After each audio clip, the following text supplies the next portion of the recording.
Brooklyn, 1917.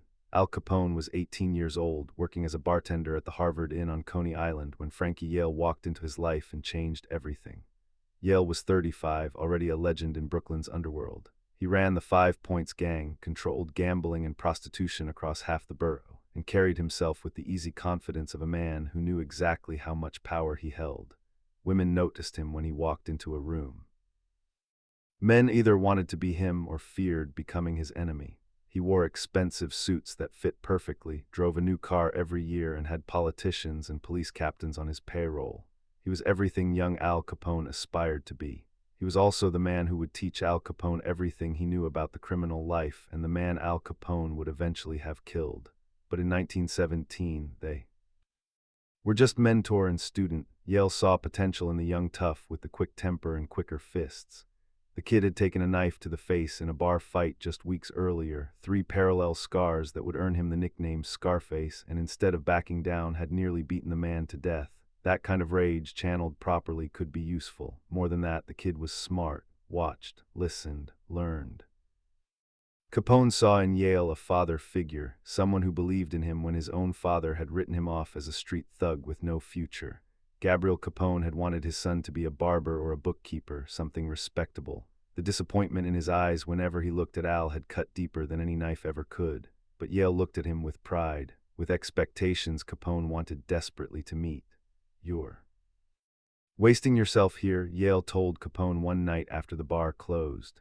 They were sitting at a table, Yale sipping expensive whiskey while Capone cleaned glasses, the routine work of a bartender that was already starting to feel like a cage. Pouring drinks and breaking up fights. "You're smarter than that, tougher than that. You could be something more." Capone looked at him, wary but hopeful. At 18, he was already married to me, already a father to baby Sonny, already feeling the weight of responsibility without the means to handle it. "Like what?"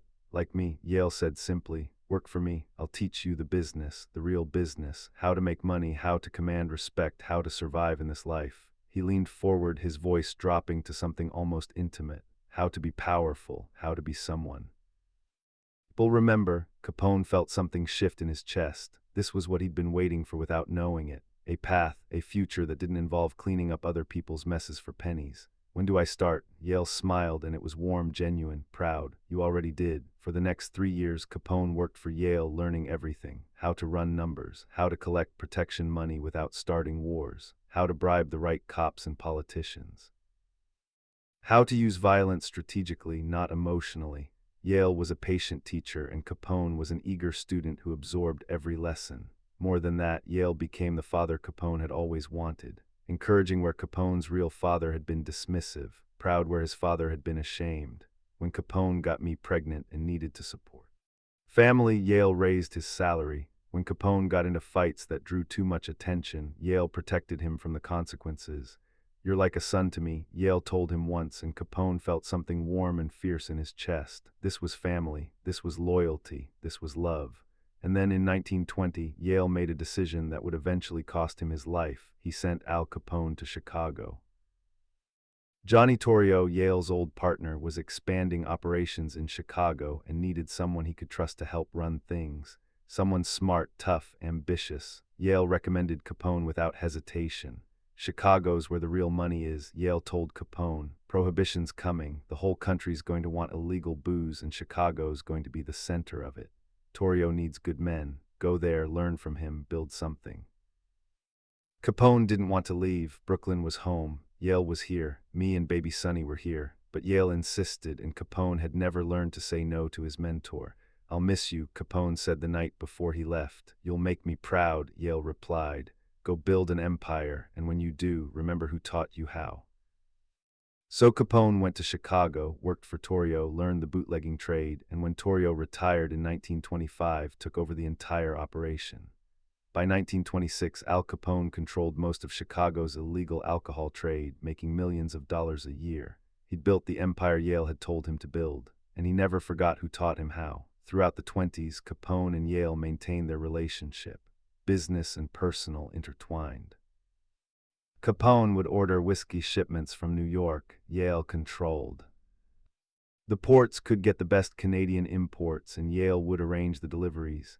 Tens of thousands of dollars in alcohol transported from Brooklyn to Chicago, with Yale taking a cut for his services. It was profitable for both of them. More than that, it was a bond, the student supporting the teacher, the son making the father proud, until the shipments started disappearing. It started small, a truck hijacked on the way to Chicago. Could happen to anyone, rival gangs, random thieves, bad luck. Capone absorbed the loss and ordered another shipment. Then another truck disappeared, then another. By early 1927, Capone had lost 4 major shipments worth nearly $50, $0. That wasn't bad luck, that was a pattern. Capone sent his men to investigate. They traced the routes, interviewed drivers who'd survived the hijackings. Pieced together what was happening, and what they found made Capone's blood run cold. The trucks weren't being hijacked by rivals. They were being redirected by Yale's own men. The alcohol Capone was paying for, thousands of cases of expensive Canadian whiskey, was being sold to other buyers. Yale was stealing from him, had been for months. When Frank Nitti brought Capone the evidence, Capone refused to believe it at first. "There must be a mistake," he said, staring at the documentation. "Yale wouldn't do this. He's stealing from you, boss," Nitti said quietly. "Has been since last summer, probably made close to 100,000 off your shipments alone." Capone felt something crack inside his chest. Betrayal was common in their business. Allies became enemies, partners turned on each other. But Yale, his mentor, the man who treated him like a son, maybe he doesn't know, Capone tried. Maybe it's his men acting without, boss. Nitti's voice was gentle but firm. Yale knows, the documentation is too organized. The redirection's too systematic. This is coming from the top. Capone sat in silence for a long time, then set up a call. "I want to talk to him." The phone call happened 2 days later. Capone in his office at the Lexington Hotel, Yale in Brooklyn, 2 men who'd once been close now separated by distance and betrayal. "Frankie," Capone said, keeping his voice level, "we need to talk about the shipments." There was a pause, then Yale's voice, casual, unconcerned. "What about them?" "They're not arriving. 4 major loads in the last 6 months, all hijacked. Terrible luck. These routes are dangerous, Al, you know that. The hijackers are your men, Frankie." Another pause, longer this time. When Yale spoke again, the casualness was gone. "That's a serious accusation. It's the truth. I have evidence, documentation, witness statements from drivers." Capone's voice hardened. "You're stealing from me, have been for months. And what if I am?" Yale's voice had an edge now. "You think because I sent you to Chicago, because I taught you the business, that entitles you to cheap whiskey forever. This is business, Al. I'm maximizing profits. You do the same. I trusted you. Then you were naive." Yale's tone was dismissive now, almost cruel. "This is the life we chose. There's no loyalty in it, no family, just money and power. I taught you that, or weren't you paying attention?" Capone felt something die inside him. The warmth, the connection, the sense of belonging he'd felt with Yale, it was all built on sand. Yale had never seen him as a son, just as a student, a tool, someone to use and discard when it suited him. "Make it right, Frankie," Capone said quietly. "Pay me back what you stole, honor our agreement, and we'll forget this happened." Yale laughed, actually laughed. "Or what? You'll come to Brooklyn and make me." "This is my city, Al. You're nobody here. Take your complaints and your hurt feelings back to Chicago." The line went dead. Capone sat holding the receiver for a long time, listening to the dial tone, feeling the last piece of his old self, the part that still believed in loyalty, in family, in bonds that mattered more than money, crumble into dust. Frank Nitti found him. An hour later, still sitting at his desk, staring at nothing. "What do you want to do, boss?" Capone looked up. His eyes were cold now, empty. "Kill him, Yale. He's a thief and a traitor. He betrayed me, betrayed our agreement, betrayed everything I thought we had." Capone's voice was flat, emotionless. "He dies, boss. He's in Brooklyn. That's his territory, his city. Getting to him won't be. I don't care if he's in a bunker surrounded by his entire organization. I want him dead. Make it happen." Nitti nodded slowly. "This changes things, you know. Killing your first mentor, the man who brought you into this life. After this, there's no going back." "There's nothing to go back to," Capone said. "The man I thought Yale was, he never existed. I was just too young and stupid to see it." The hit took months to plan. Yale was careful, paranoid, surrounded by loyal men. But Capone had resources now, money, connections, and most importantly, he had rage, cold, focused rage that wouldn't let him rest until the man who'd betrayed him was dead. They studied Yale's routines, his favorite restaurants, his mistress's apartment. the routes he drove, the bars he frequented, looking for weaknesses, for moments of vulnerability. The opportunity came on July 1, 1928, Sunday afternoon. Yale was driving alone through Brooklyn in his new Lincoln, heading to one of his clubs. No bodyguards, no protection, just Yale, relaxed and confident in his own territory, not realizing that his former student had sent 4 men from Chicago specifically to kill him. They used a stolen black sedan, pulled up beside Yale's Lincoln at a traffic light on 44th Street. Yale saw them at the last second, recognition and fear flashing across his face as he realized what was about to happen. The Tommy guns opened fire, 40 rounds in 15 seconds. Yale tried to duck, tried to accelerate, but the bullets found him. Chest, neck, head. His Lincoln swerved, crashed into a building, and came to rest with Yale slumped over the steering wheel, dead at age 46. It was the first time a Thompson submachine gun had been used in a New York gangland killing.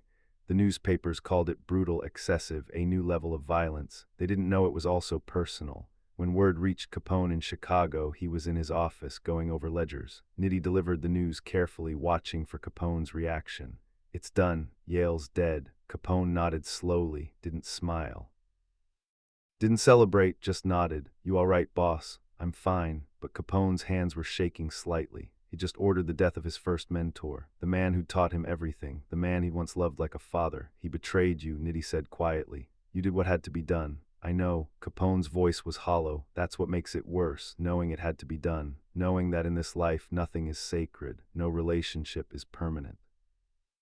No loyalty is real." He stood up, walked to the window, looked out at Chicago, his city now, his empire, built on the lessons Yale had taught him, including this final, brutal lesson: trust no one, love no one, because everyone has a price and eventually they'll betray you for it. "Cancel the rest of my meetings," Capone said. "I need to be alone." After Nitti left, Capone poured himself a drink and sat in the darkness of his office, mourning not the man Yale was, but the man Capone had believed him to be.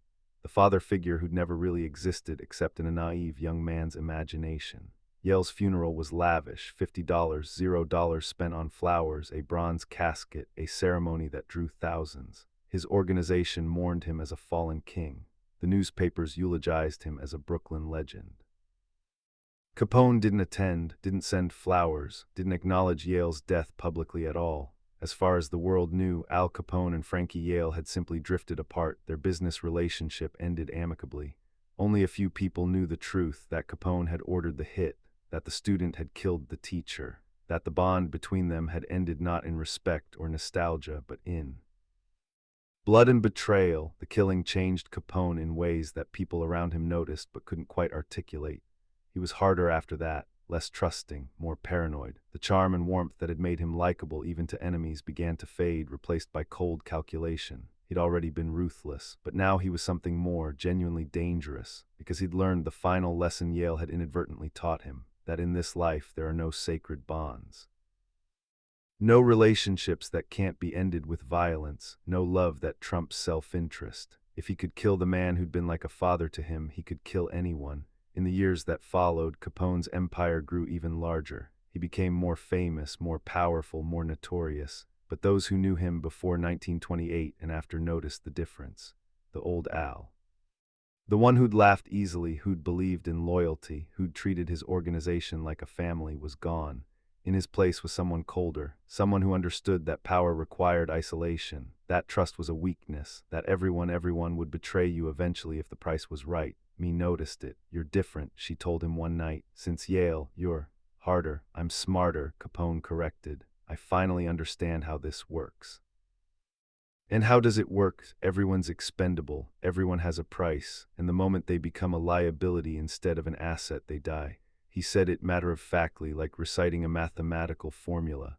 "That's the rule, the only rule that matters. Even me?" Me asked quietly. Capone looked at her, and for a moment something human flickered in his eyes. "No," he said finally, "not you." But me wasn't sure she believed him, and in truth, Capone wasn't entirely sure himself. The story of Frankie Yale's betrayal and death became legend in organized crime circles, passed down as a cautionary tale. Don't steal from your proteges, don't betray the people you've trained, because the skills you teach them can be turned against you. But the real lesson was darker, more personal, that Al Capone had killed the last person he loved who wasn't family. and in doing so had severed his final connection to the young man who'd once believed in loyalty and honor and bonds that transcended business. After Yale, Capone never had another mentor, never trusted another father figure, never let anyone get close enough to hurt him the way Yale had. He'd learned his lesson well, perhaps. Too well, because in protecting himself from betrayal, he'd isolated himself from connection. In refusing to be vulnerable, he'd become invulnerable and alone. When Capone finally fell, brought down by the federal government in 1931, some of his old associates whispered that it had started with Yale, that killing his mentor had been the beginning of the end, that some betrayals, even justified ones, poison everything that comes after. Whether that's true or not is impossible to say. But one thing is certain, the Al Capone who left Brooklyn in 1920, full of hope and loyalty and trust in his mentor, died somewhere between 1927 and 1928, shot to death not by bullets but by betrayal. And the man who took his place, the cold, paranoid, ruthless Al Capone of legend, was born the moment he said 4 words that would haunt him for the rest of his life. Kill him, kill Yale. Some lessons cost more than money, some cost your soul.